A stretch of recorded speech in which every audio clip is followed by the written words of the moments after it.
Welcome, everybody, to the Green Room podcast. I'm Matthew Brune, and joining me once again is Colin Mitchell. Colin, how are you on this Wednesday morning? 3 days from game day. 4 days. 3 days. Four, Whatever it is. three, whatever. I'm doing good. I got a mole removed off my face, so God dang. I had to bring it up already. The questions were gonna pour in. I got the There band-aid were on my no face. questions. Nobody was going to ask any questions about this. But anyways, skipping over that, we're joined today by my good friend from UTEP, does radio over in El Paso, Adrian Broaddus. Adrian, how are you doing this morning? Doing great, Matthew. Colin, thanks so much for having me on today. The buzz is here in El Paso. Everybody's excited about the kickoff on Saturday and looking like a sellout, so it should be fun. Yeah, that's what I'm hearing, man. It's y'all. What's the capacity of the Sun Bowl? Like 40,000? It's about 47,000. It's interesting. It was 53,000, and then they included those luxury boxes and premium seating, so reduced the seating capacity a little bit. So about 47,000, maybe 46 and change. Man, Colin, remember when North Texas got those had those two games where they sold out in 2018, and where this was like it was the biggest deal, and now UTEP is going to go out there and get 47,000. Yeah, let me tell you, I was especially when they talked about all these plans of expanding Apogee when it was first built. I was ready as a freshman. I was ready. No, yeah, that's North Texas is good with 35,000 as its capacity. If they can hit that, that's a great day. But let's talk a little bit about this UTEP team. Now that we're a few days away from the game, and obviously, I'm over here in SEC country and stuff. So Conference USA, I haven't had as much time to dive into it. Last year was such a good year, such a revolution of sorts. I mean, for this team to get on the roll the way it did. How is this team going to be able to repeat what they did last year with some of the turnover that they've had? Yeah, it's a great question because this minor team, it's built around their returning players. You look at, first off, it starts at the quarterback position with quarterback Gavin Hardison, who's coming back for another season, which is actually really important for the Miners. They've never really had continuity at the quarterback position. You can look all the way back to Trevor Vidito, who was their quarterback back in 2010. Those were the years that you can remember a quarterback having that continued success year after year. And you can't really count guys like Jameel Showers, who was only here for a couple seasons with the Miners. So Gavin Hardison developed through this system, coming back another season. And you look at that defensive line. I mean, that's the strong point defensively, which really took a step up last season under their first year head defensive coordinator, Bradley Dale Pivito, who started last season. And man, that defense just ramped up in a whole new way. I mean, you had guys like Praise Amehule, who just stood out. The other defensive end, Jadrian Taylor. There's some questions on the eligibility status on their previous returning leading tackler and Breon Hayward. And if they're able to get him back this season, that's a huge thing for the Miners. But, indications, at least early on, at least reported by Dave Campbell's Texas Football, that he's likely not going to be playing in this first game. We'll see if he gets a chance to be eligible against Oklahoma next week or possibly New Mexico State in 2 weeks. But I look at that defense and I have high expectations with that group. I think the cornerbacks, the safeties, that's going to be their weak point defensively. But up front, they're one of the best, if not the best, in all of Conference USA. And then offensively, they'll be very balanced. They had to replace wide receiver Jacob Cowing, who transferred over to Arizona, along with Justin Garrett, who graduated last year. But they still have guys like Tyron Smith coming back. They like their newcomers in guys like Kelly Arcari, who's kind of that Justin Garrett type of receiver. And then you even look at guys like Ray Flores, who's coming back for another year this season. He's a hometown product, and he's kind of a do-it-all guy in the offense. He runs the ball, he catches the ball. He's somebody to look at as well. And then I like their two-headed running back group in Ronald Awad and Deion Hankins. So a lot of balance across the board for the Miners and high expectations for this group. Yeah, I was going to ask you about Jacob Cowing and Justin Garrett, because obviously those two have been the marquee names on the outside for UTEP in the past couple of years. And so you kind of mentioned replacing them, but is there any hesitation in being like maybe the pass game isn't as explosive or as potent as it was last year? Yeah, that was my biggest question going into the offseason, going into spring ball and even fall camp is, we hear a lot about the depth that they recruited at wide receiver, but we haven't seen it in an actual game. So I'm still taking a wait and see approach on all of this, but the team swears that they are way deeper at the wide receiver position. They think they can play 6 guys at receiver and rotate different guys in and out. So with Jacob Cowing, it was more of a family thing. He ended up going to Arizona because of family reasons, and it was all personal. It had nothing to do with UTEP. With losing a guy like Justin Garrett, that's a huge loss in terms of your leadership on your team. And now Justin Garrett actually just got hired as one of their graduate assistants, so he's getting to still hang out with the guys that he helped mentor as a player. Now he's doing it as a GA, so I think he really likes this role that he's in right now. I believe he's even doing like he's like in a new role as well, like GA/director of player development or something along those lines. And that's really cool for a guy like Justin Garrett, who's meant a lot to this program. But I still feel, I think the team feels really good about their depth. I think they have a lot of versatility at the wide receiver position. So you got some size, you have a lot of speed and guys like Tyron Smith and Walter Don. And then you have guys who've proven it before, like Tyron Smith and like guys like Ray Flores. So you have a real mix and versatility when it comes to the wide receiver group.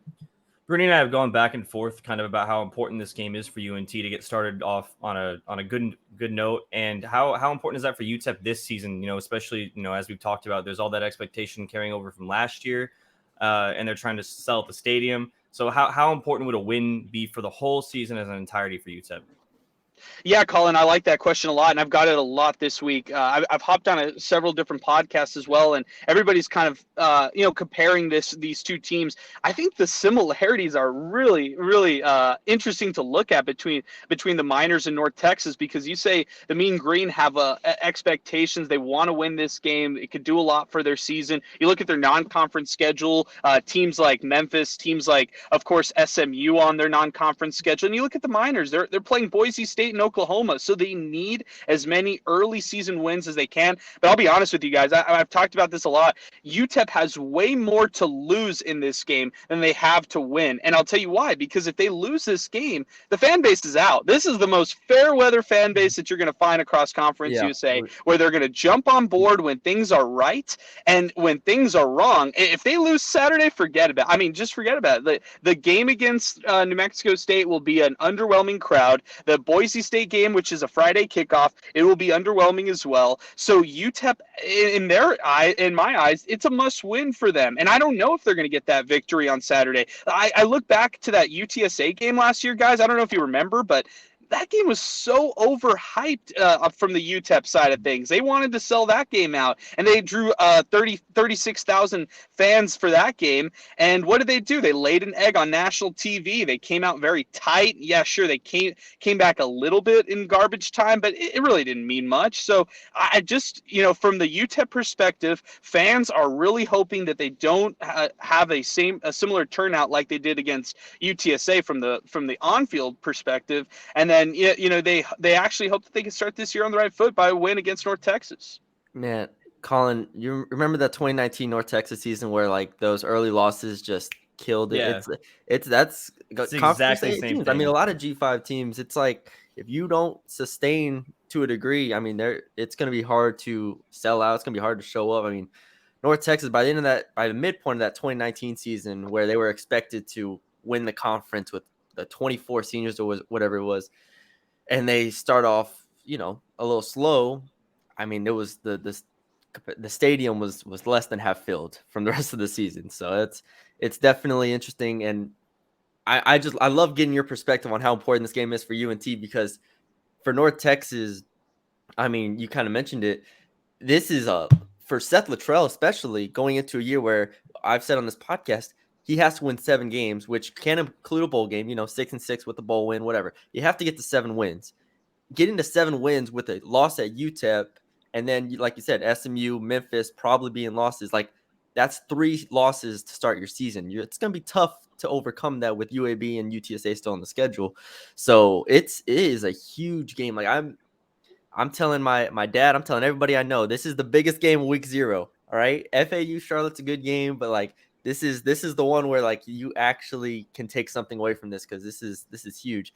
Now, one of the last questions I have here is from your perspective, and this is what I want to get your perspective on North Texas now. What's one of the biggest question marks or things that you are uncertain about North Texas? Because that's what I'm not sure about what the outside perception is at this moment. Yeah, I think the biggest battle that I'm looking at is offensive line of North Texas versus UTEP's defensive front, because we already know UTEP's defensive front. We understand that they've got all conference caliber type of players, but we're little unaware as far as the tackle positions for North Texas and how that's going to fare on Saturday. And I get it; they've got standout right guards. One of their team captains on their offenses is their standout guy, who's just one of the best players in all of Conference USA. And I look at that UTEP defensive line. That's the matchup I'm most uncertain about, because UTEP's not going to win this game in the secondary. They're not going to win this game with their linebackers if they're having to rely on an NCAA waiver that they get from Breon Hayward or not. They have to rely on their defensive front, and I don't trust their offense, at least as of now, to carry them throughout this game. So I'm looking at their defensive line, and they have the most to prove going into this game. So my biggest question marks come with the North Texas offensive line. Are they going to hold? Are they going to give Austin Ani that time? I mean, we look back on that game last year, guys, and the North Texas Mean Green were probably a second away. If Austin Ani had held that ball for one more second, he would have been tackled. Game over. Miners win that game. Instead, he gets that ball out of his hands, and they win the game. They have that downfield pass set up the winning score, and that's one of those things right there where the Miners cannot take any of this for granted. They got to get pressure on Austin Ani. One of the other things I'm really wondering is, let's say North Texas comes out a little tight. Let's say they struggle out of the gate, and let's say the Miners go up. I'm not saying they're going to go up 21-0, because that's never going to happen with UTEP. They're going to go up maybe 10-0, maybe 14-0, or something like that. Maybe. I watched North Texas in a game they had to win in 2019 to make a bowl game against Rice go down 20-0.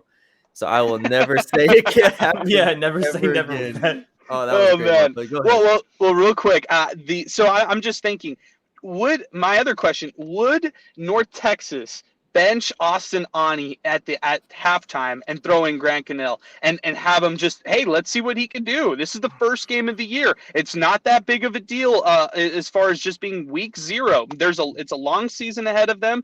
Would they be willing to do that? And I would side with a no, but I never know. And I think that the way that both teams have approached it and kind of their secretive game plan, I wouldn't be surprised to see just surprises across the board when it comes to North Texas throwing out different players.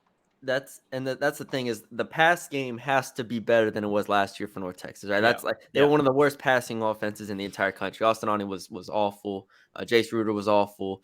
So that's where, getting those receivers back in Jair Shorter, Tommy Bush, you add Jay Macklin. Like, the hope is that you can be more explosive, and you pair that with the run game that was, elite last year, right? That's what the hope is. The question is, can Austin Ani do it? And that's where it gets to your point. If they struggle in the pass game and they're down 14-3 at halftime, Colin, what do you think? Do you think there's a chance that they would go to Gunnell? We've seen it a lot the last 3 years. We keep saying that Austin Ani is going to be the quarterback, blah, blah, blah, blah, blah. I think I like that question, because I think it'll happen if something like that happens, because Austin Ani's in his 4th, 5th year, and they just keep bringing in guys. They're being brought in for a reason. So, yeah, I wouldn't be shocked. Gunnell has a lot of raw talent, as we know. But, all right, man, I won't ask for a prediction because I don't want North Texas fans in your mentions. So we'll leave it there. But, Adrian, we appreciate you for joining us, man. I'm looking forward to all of your coverage, and I'm just glad football is here. Saturday in the Sun Bowl, UTEP versus North Texas. I appreciate you for coming on, Adrian. Guys, I'm going to have to go there 3 hours before kickoff to avoid traffic at the Sun Bowl. This place is not made for any kind of traffic and crazy amounts of people. So I'm looking forward to Saturday. I'm looking forward to your all's coverage throughout the season as well. And, hopefully we get a chance to talk soon. I guess maybe this is the last time we'll be doing something like this, because you all are on to bigger and better things for the AAC. Yeah, that's right. Oh, man, I got to call Ren Baker and be like, we need the UTEP game every year. We need the UTEP game every year. I don't care. But, all right, Adrian, appreciate it, man. Appreciate it, guys. Yep. He a radio guy? Yes, Yeah, it was great. that was awesome. Awesome. All right, Colin, we got more to talk about. Oh yeah. So Oh, reset I'm ready. your No, mind. I'm ready. Reset your I'm mind. ready. Fix your face, whatever's wrong with Let it. me let me let me get a drink though real quick. Take a swig. I sent you a tweet last night, Colin, and Bleacher Report Oh, I don't get has tweet notifications anymore. Yeah, I texted it to you, so you don't have an Oh, it excuse. was that tweet? Yeah. Bleacher Report predicted the college football week 0 games. It has UTEP winning 27-10. Colin, and my Oh, are question you is, recording right now? I'm sorry. yes. Oh I'm sorry. Go ahead. We're rolling. No, Right we're through good. it. I thought we were taking the break. No break. All right, no No break. break. My fault. I'm ready. 27-10. 27-10. Bleacher Report. Yeah. My question is there a concern this team doesn't have enough bulletin board material since we have taken a step back? I'm not sure this team has enough bulletin board material this year. What do you mean by bulletin board material? This team in the past, right? There would be people either underrating them, questioning them, being like, this guy's not very good, et cetera, et cetera. Yeah. I feel like we haven't had enough of that this offseason. Is that just me? I mean, I think it's just because we're not plugged in all the time, but I would say that they do have bulletin board material. Okay. If we're talking about in the sense that the national media is underrating North Texas. I'm actually coming to this game feeling pretty confident. I guess we'll get into this later, but yeah, but I think coming. But I think that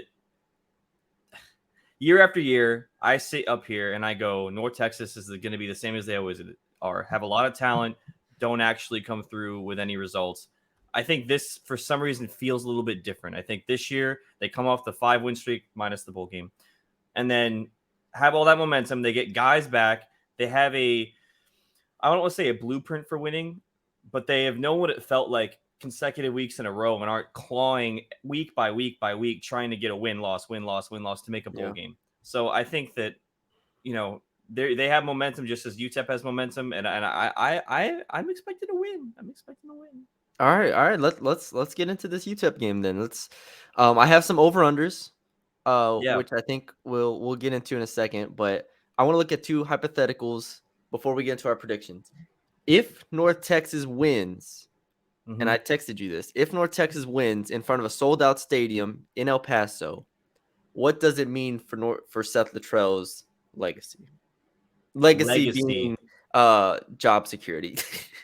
Okay. What does it mean? I was like, if we're talking about win beating UTEP, it's kind of perceived. Yeah, I mean, obviously a win keeps them here longer, and by longer, I mean I'm only looking in the timeline of this season. I'm not looking any further ahead. If you lose, 4 games in a row, who knows what'll happen, or 5 games in a row. But I think if you win against UTEP, that's off to a great start, and you set the foundation for setting yourself up to get to those 7 wins, like you and I have talked about, where you're able to hopefully hold on to that job.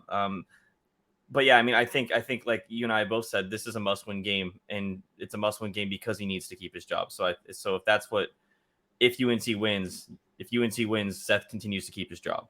Yeah, it's one of the more impressive wins in his tenure. Like, it has to be. Yeah, it has to be, because I mean, last year's UTSA win, amazing, and you can go down the line of the Arkansas wins, and you go back. I'd be hard pressed to find 5 wins more impressive than this, to win over UTEP on the road in front of a sold-out stadium in week 0, nonetheless, and with question marks still at quarterback. Yeah, the implications with this game for sure. Yeah, the implications, the turnover on defense. You lose the Murphy twins. You lose Deion Noville. You lose DeAndre Torrey. A win would be just massive for this team, and it could spark something that could get this season rolling in a sense. And I think we both agreed that this team has the talent, and I think they've had the talent to succeed and to be one of the better teams in Conference USA, but it just hasn't materialized over the past few seasons for whatever reason. If North Texas loses, that's where we start to come in here, like, especially in a not 0% chance that they get blown out. Like, let's just say in theory it ends up being 31-14. Yeah. We are coming on here with a very, very different tone. We're coming on here being like, I don't think he can do it. I don't think they can do it. I don't think this team, this coaching staff is what this team needs. Like, and that's if things go wrong on the road in front of a sold out crowd. And Right. like Adrian said, if they get tight, right? Yeah. And we see both quarterbacks and neither one is good. Like, there's just, if they get blown out or if they lose by more than a touchdown, there could be a real sense of, oh, here we go again. Yeah. Like it's not it. It's not. And happening. I don't think that's an overreaction from anybody if they think that way, where it's like, here we go again. This is the same old, same old. We don't think this coaching staff can do it, because there's a rapper for however you say it, rapport. There we go. A rapper. Okay. Why I was wondering where you're going with that. Yeah, All right. there's a rapport of constant, letdowns. We talked about the 2019 season already today. I don't think we need to go anywhere outside of that, just to kind of give you the overall perspective. But I did think it was interesting that Adrian said that UTEP has more to lose, because I'd argue UNT does in terms of the team overall. I mean, this is actually it. If we're going to go back to our old hashtag in terms of, what can they do? Yeah. And that was the whole thing for me was, I don't know how, and Adrian, he said a lot in those 10 minutes. But I do want to focus in on which team has more to lose to a degree, which I didn't ask him directly, but for UTEP, it feels like they really, really want to win this game. Right. For North Texas, there's a degree of need to winning this game. Almost desperation. There is desperation in this, because for this team, you add those receivers, right? You return Austin on. You have one of the better offensive lines, we assume, in Conference USA, just the top 5, let's say. The defense I expect to still be solid. The excuses are out. Yeah. There's none. Yep. Whereas if UTEP loses, maybe there is some, obviously last year was so good. It's like, how you lose your best 2 receivers, how can you expect to get there? I don't know. I just feel like I can make more excuses for UTEP losing than North Texas losing. The only excuse North Texas would have is that it's on the road in El Paso. But that gets back to what we've said the past 4 years is how do Seth Luttrell teams perform when they need to win, when their backs are against the wall, when it's an adverse situation. And this would be another example if they did lose. So with that being said, let's make our prediction for the game, and then we can talk the 3 over-unders here. Okay. You go first. I love your evil smile after you said that. You go first. I haven't really thought of a score necessarily, because I'm really not sure, but I think that North Texas won't. I'm going to get bit for this. I feel like North Texas is not going to come out of the gate slow. I don't think. I think they're going to come out and surprise a lot of people, myself included, right? Because we've seen what they've done. So I'll put 31-14 UNT. Woo! And I say that because, like you just said, excuses are out. You can't say you got a new defensive coordinator. You can't say it's COVID, even though that was 2 years ago. You can't say it's because you have no receivers. You have the same quarterback. You have other quarterbacks that you keep bringing in. There's no excuse now. Like you said, backs against the wall. I think they come out hot. Man, it's a podcast, so we have to predict stuff. Man, if that, I just can't will myself to say the North Texas is gonna. I can't bring myself to say North Texas. It's like you just got shot. I feel good about North Texas. I also feel good about UTEP not being as good as they were last year. That's what I do feel good about. But again, it feels different, and I can't put my finger on it. I think the 5-game win streak helped a lot, but we've seen that the team as it was able to win and could win convincingly. And we hadn't had that prior to those. I mean, that loss streak was showing how they just could lose convincingly, and then they flipped it around and won convincingly, right? Yeah. I think that continues, and I think that, like we've kind of said this up to this point, Seth has a little different, kind of aura to him. He's a little more laid back. I think the team knows the implications. I think Seth knows the implications. It just feels different to me. It feels different. Oh boy. All right. Feels different for Colin. Hashtag feels different. Hashtag feels different. There we go. There's the hashtag. Good job. Here's what I will say. And analysis wise, I legitimately think this run game will continue to be elite. Yeah. Right. I think that Latrell and Bless are going to lean on this run game. I think it's going to be run first, run second, and then pass, tertiary. That's the third option. And my thing is when they get to that option, if Tommy Bush and Jair Shorter and Jay Macklin and Rod Burns can just be good, like they don't need to be great. They just need to be good. Last year, the receivers were awful or very bad, if you want to be nice. Very bad. This year, if they can just be above average to good, which I think is a very realistic thing for this team, the explosive play battle will start to lean towards North Texas, or will at least start to even out. Whereas last year there were times where they could bust. If that's the case, I just think this offense is good enough to put up enough points with Phil Bennett's defense. We are Phil Bennett believers, right? Yeah, Phil for Bennett sure. advocators at this point. So if Phil Bennett can just do his job, which I believe him to do, I think the offense is in a better spot this year to put up enough points. And for that reason, and I expect UTEP to maybe regress a little bit. Give me North Texas 28-24. There you go. That's a cop-out win. Put it down. A win is a win. A win is a win. There's the second hashtag. A win is a win. All right. A win is a win. Just take all right, I have win. a question for you. No matter how they win, even if it's in the ugliest fashion ever, will we come on this podcast and feel confident? Now you got me imagining if it's like I mean the ugliest thing. 7. Like UTEP, like type of thing where you I didn't think about that, but I mean like UTEP has the ball on like North Texas's 10-yard line with 5 seconds left. They fumble it and North Texas scores. Are we coming on here and going, a win is a win? A win is a win. I think so. I legitimately think just find a way to win this game because everything else on this schedule, like this is going to be the only game. Well, I can't say the only game. It'll be one of the only games, if not the only game, where it's basically a pick 'em. The spread is 1. Like you're not going to find many games with a closer margin than this. 2 teams closer than this, at least going into the season where expectations are. Like this is, you just need to find a way to win this game, and then the rest is smooth sailing. If you win, you lose to SMU, you lose to the teams. If you win this game and lose to the teams that you're not going to be favored against, you're still probably going to win 6 games. You know what I mean? 7's the number, but yeah.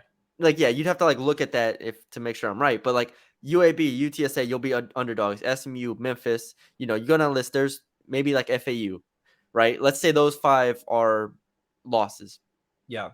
You beat UTEP, so you can play the other teams. I think they play. Do they play Charlotte, FIU, whatever? The lesser good teams, right? And you'll be fine. So if that makes sense, that's why I just feel good about this team. A win is a win. Just get the win and get out. I'm gonna say hashtag find a way is the hashtag then. Wasn't that was our 2021, wasn't it? No, that was, I don't remember. I'm pretty sure that was our 2021. Aren't hashtags dead anyways? No, not anymore. Not anymore. Not after you just revived them. You brought it back. What was it again? What did you say? Hashtag find a way. Maybe it was. Maybe what? Oh, before. We'll watch it back. All right. Here's the 3 over-unders, Colin. Ready? Yep. And I don't know my answers to these either right now. Over-under, Austinani passing yards, 200. It seems so attainable. Over. Okay. Do you want to know how many times he went over 200 yards last year? In his career, I bet it's no, 5. Just last year. I know. I was just saying it's a low number overall anyways. I'm going to say once. Last year, he went over it 5 times in 13 games. Oh, okay. That's not as bad as I thought. I mean, a lot of them were 216, 219, 212. Oh, okay, that's why it doesn't feel like okay. 228. So only one game of over 228 yards. So not great. But you say over? Yeah. I'm gonna say under because of the run game that I mentioned here. Okay. But I also don't think Austinani has taken the step forward that Seth Luttrell seems to believe he Here's has. an interesting question while we're on Austinani. Go ahead. Can they still win if they replace him at halftime? Yes. Well, I know in the past where we've gone, if Jason Bean has to come out, then they're going to lose the game. Type of thing. Yes, they've had to lose so much. You know what I mean? That was our point there was that by the time you made the switch, the game was already over. Right. So you're saying that now it would be made preemptively. I think North Texas, if they get good quarterback play, which obviously isn't a given if you take Ani out, but if Ani's playing poorly and you can go to Gunnell and he's at least serviceable, I think this team, if you give this team good quarterback play, and they are substantially better than UTEP, in my opinion. Yeah, agree. That's the question, though. Are you going to get good quarterback play? Yeah. And that's what we'd have to see. All right. Over under Tommy Bush receptions at 2.5. Under. Okay. I'm out on the Tommy Bush train. I think Ani gets, and that's just, I mean, I just haven't seen enough of him. Yeah. I think that Ani gets his 200 or plus 200 yards from just big plays, and I don't necessarily know if that's going to just come from hitting the same guy over and over again. So interesting. Yeah, I'd have to think about that. And if he does hit the same player over and over again, you know who that's going to be? Rod Burns. Yeah, because they have chemistry. So yeah. Okay. Oh, you made me reconsider that. Hold on. I was at a little over, but I did just predict Ani under 200 yards. I'll say under as well. I'll roll with that. Okay. We're gonna keep track of this, by the way, throughout the season. Yeah, we were gonna come up with a point system. I mean, just 1 point for whoever. Yeah, but like the stakes. You said you wanted stakes. No, we'll get the stakes. Yeah. All right, last one. Over under North Texas turnovers forced 1.5. Turnovers forced 1.5. So fumbles. Yeah. I'm just trying to really think here of who's gonna do it. I'm gonna go with under. I don't think this game is gonna be a sloppy game in my eyes. I think that they'll get one. They might get one. They might get a pick or something, but I don't think it's gonna be, we're just gonna rack these things up. So I'm gonna go under. God dang, I don't know. It's hard to predict fumbles. Fumbles are impossible to predict. Yeah. Interceptions are obviously. If they had the Murphy twins still, I'd probably say over just because you can force some pressure there. Yeah. We'll have to see Tom Shreve if he can be that dude. If Rod Brown can be that dude on defense line. I'll say under as well. I'll stick with you there. Thanks. So I only get a point whenever I win the Ani passing yards. That's crazy. It's about the season, Colin. It's about the season. It's not about. Yeah, it's a marathon, not a sprint. It's a marathon, not a sprint. There we go. We're also counting we're gonna also count the score predictions as well in these point systems. I think we should. Okay. Okay. Whoever's closer. Yeah. And we'll just eyeball that. We'll just be like, oh yeah. Yeah, we'll just eyeball it. Bruni was closer this time. It's like what was your prediction? You said 31-14? Yeah. So if it's 28-10, you were closer? Yeah. Okay. All right, let's wrap this up. Season predictions, Colin. You want me to go through the schedule one more time? Oh, you got it. All right, here we go. How about we do this? You name the team like the week, and then I just say win or loss. Okay, you can do that for yours. Oh. Okay. UTEP on the road. Oh, I just thought you were gonna go first because you said you can do that for yours. UTEP on the road win. Oh, you want me to read them and then I answer it? Okay. No, I answer. UTEP on the road. Yeah, win. Oh, win. 31-14. SMU at home. Loss. Texas Southern at home. Win. UNLV on the road. Win. It's a win. Memphis on the road. Loss. So how many wins are we at? 3? Yeah. FAU at home. Win. La Tech at home. Win. UTSA on the road. Loss. West Kentucky on the road. Loss. FIU at home. Win. UAB on the road. Win. Rice at home. This is going to be the come down loss. You know what? I love it. I absolutely love it. I love it. The fact that they would lose to Rice after beating UAB on the road on senior night. It's very much on brand. 7-5 for Colin. You heard it here first. Wow. Man, I'm coming out the gates with these predictions. Let me tell you. A chance to go 8-4 and you lose to Rice the last game of the year would be great. All right. Wait, before we get to yours, if they win against UAB, lose against Rice on the senior night, is the 7 wins enough? Seth's on the hot seat regardless. Like, no, you just can't lose be to us Rice all, at man. home. You can't be Rice. You can't lose to Rice at home. I'm sorry. That's not allowed. All right, give me a win over UTEP, a loss at home against Southern Miss. Oh, Southern Miss, SMU rather. Win at Texas Southern, or win at home against Texas Southern. Win at UNLV.